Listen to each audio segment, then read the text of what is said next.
สวัสดีលោកលោកស្រីអ្នកនាងកញ្ញាវិលមកកាន់នេតិព័ត៌មានថ្មីពី Channel YouTube Admin Standard ក៏ដូចជា Facebook Page Admin Standard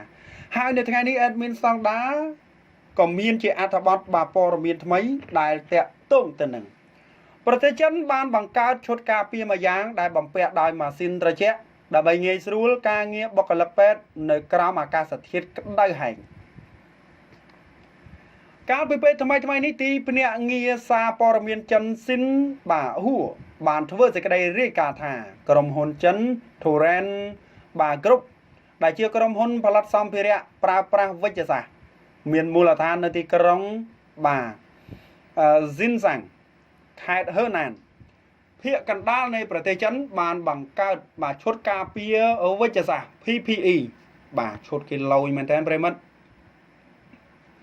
ដែលមានបំពាក់ជាមួយប្រព័ន្ធម៉ាស៊ីនត្រជាក់ជួយសម្រួលឲ្យមានខ្យល់ត្រជាក់សម្រាប់បុគ្គលិកពេទ្យ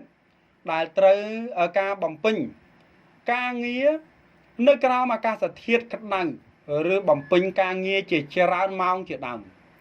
របាយការណ៍បានបង្ហាញថាឈុតការពារជំងឺ COVID-19 មួយនេះមានភ្ជាប់ជាមួយនឹងម៉ាស៊ីនត្រជាក់ហើយមានសុវត្ថិភាពនិងប្រសិទ្ធភាពនៅក្នុងការប្រើប្រាស់ឈុតការពារនេះមានដំឡើងបន្ទះបន្សុទ្ធខ្យល់ហើយដំណើរការដោយគ្រាន់តែចុចលើប៊ូតុងបិទនិងបើក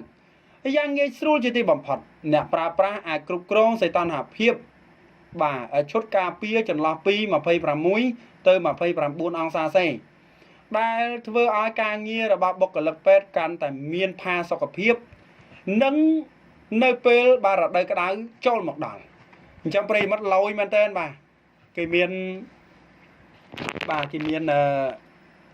ឈុតការពារកូវីដមានម៉ាស៊ីនត្រជាក់ហើយអ្វីដែលសំខាន់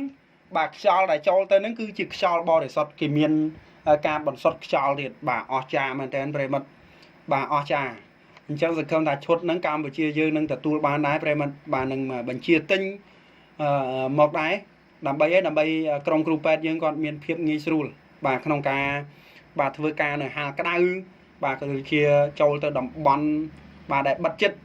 តំបន់ដែលបិទចិត្តក៏ទៅប្រទេសចិនគាត់ធ្វើបានច្រើនមែនទែនតាក់ទងទៅនឹងបញ្ហាការវិវត្ត